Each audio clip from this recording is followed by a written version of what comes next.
Assalamualaikum warahmatullahi wabarakatuh. Selamat pagi anak-anak kelas 3 MI Tarbiyatus Syarifah. Bagaimana kabar kalian? Anak-anakku semua semoga selalu dilindungi Allah Subhanahu wa taala dan diberi kesehatan, nggih. Dan selalu bisa mengikuti pembelajaran yang diberikan oleh Bapak Ibu guru. Sebelum kita memulai pembelajaran pada kali ini, Pak Udin di sini akan menerangkan mengenai pembelajaran Al-Qur'an hadis, nggih, mengenai bab 2. Nggih. Sebelum kita mulai pembelajaran, marilah kita membaca basmalah. Semoga apa yang kita pelajari pada kali ini mendapatkan manfaat dan dimudahkan oleh Allah Subhanahu wa taala. Mari kita bersama-sama membaca basmalah. Basmalah. Bismillahirrahmanirrahim. Nah, pada pembelajaran kali ini kita akan membahas mengenai surah An-Nasr. Nggih. Apa itu surah An-Nasr, anak-anak? Nah, ini pengertiannya. Surat An-Nasr artinya pertolongan dan berisi mengenai penjelasan pertolongan Allah Subhanahu wa taala kepada makhluknya. Oke. Yang kedua, surat An-Nasr tergolong surat Madaniyah. Bagaimana surat ini diturunkan di kota Madinah sewaktu Nabi Muhammad hijrah di Madinah. Oke, termasuk Madaniyah. Kemudian terdiri dari 3 ayat. Kemudian surah An-Nasr ialah surat ke-110 dalam Al-Qur'an.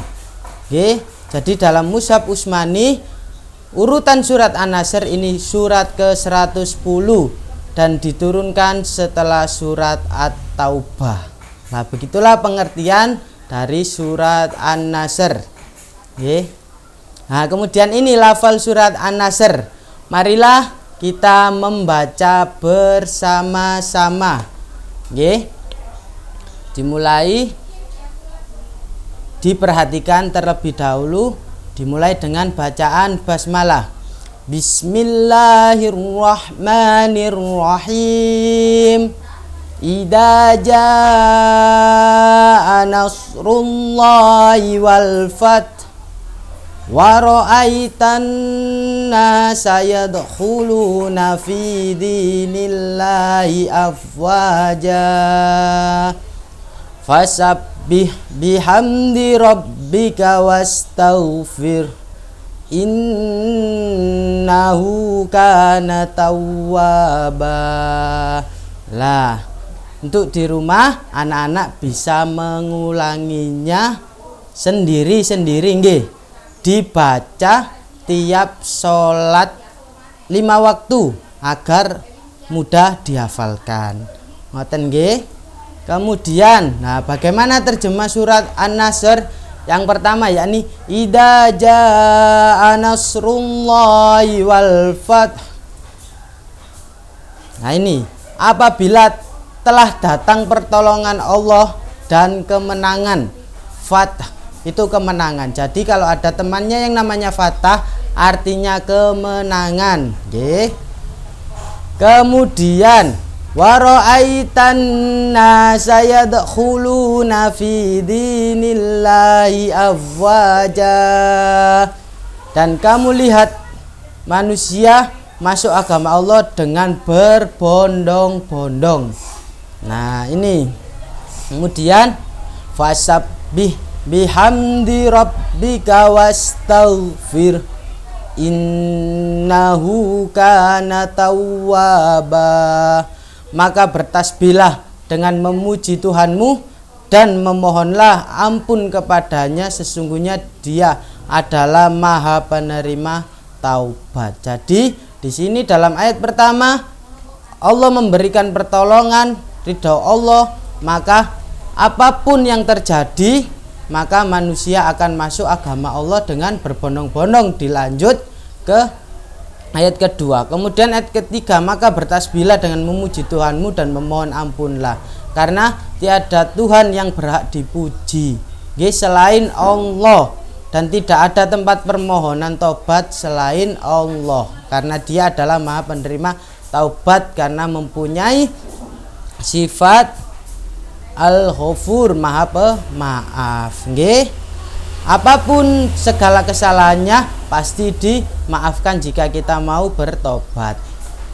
Nah, kemudian makna mufradat ini wajib anak-anak hafalkan. Idaja artinya apabila telah datang nasrullah, pertolongan Allah, wal fathu dan kemenangan, waro'aita dan kamu lihat, annas manusia, yadkhuluna mereka masuk, fidinillah di dalam agama Allah, afwaja berbondong-bondong, fasabbih maka bertasbihlah, bihamdi dengan memuji, rabbika Tuhanmu, istaghfir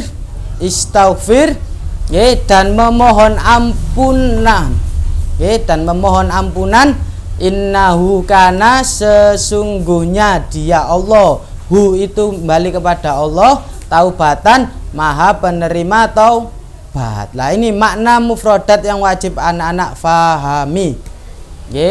Kemudian kandungan surat An-Nasr, disunahkan untuk bertasbih dan memohon ampunan kepada Allah.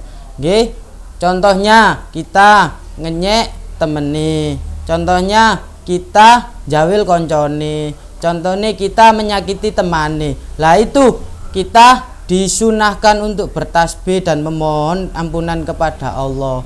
Itu pasti dimaafkan. Wis minimal kita memohon ampunan, karena tiada ampunan lagi selain ampunan dari Allah. Kalau ampunan orang tua itu hanya untuk menarik uang sangu, tapi kalau ampunan Allah itu nanti dunia dan akhirat.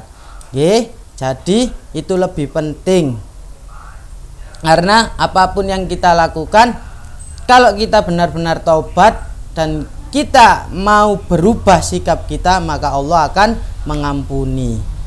Lah, kemudian kita sebagai manusia tidak boleh pesimis. Pesimis itu artinya nyerah. Ketika bertobat kepada Allah atas segala dosa dan kesalahan, kita harus optimis bahasanya Allah benar menerima taubat kita, menerima kesalahan kita. Tapi kita jangan terlalu pede. Bahasanya wis gak popo, aku diterima ampunannya. Jangan gitu. Yang penting kita berbuat baik. Yang penting kita tidak melakukan kesalahan apa yang kita lakukan di kemudian hari, dan kita mengetahui kesalahan kita, kita berniat untuk berubah, maka disitulah Allah menaruh ampunan kepada kita, maka Allah akan menerima taubat kita. Lah itu isi kandungan surat An-Nasr. Jika Allah meridhoi apapun, meskipun orang itu jelek, orang itu seperti apa, tapi kalau sudah Allah meridhoi, maka semuanya akan berubah. Nah, untuk tugas di rumah, nah, daripada anak-anak lihat yang itu mudorot, nah lebih baik dibuat belajar. Ngerjakan LKS-nya halaman 19 sampai 21, Romawi 1 dan 2. Mungkin itu saja dari Bapak Udin. Mudah-mudahan apa yang Bapak jelaskan bisa difahami anak-anak dengan mudah dan menjadikan ilmu yang manfaat. Tetap jaga kesehatan, jangan lupa tetap belajar. Jangan main game terus, dikurangi hal-hal yang tidak berguna. Gunakan waktu dengan semanfaat-manfaatnya. Bapak akhiri, wallahul muwaffiq ila aqwamit thoriq. Wassalamualaikum warahmatullahi wabarakatuh.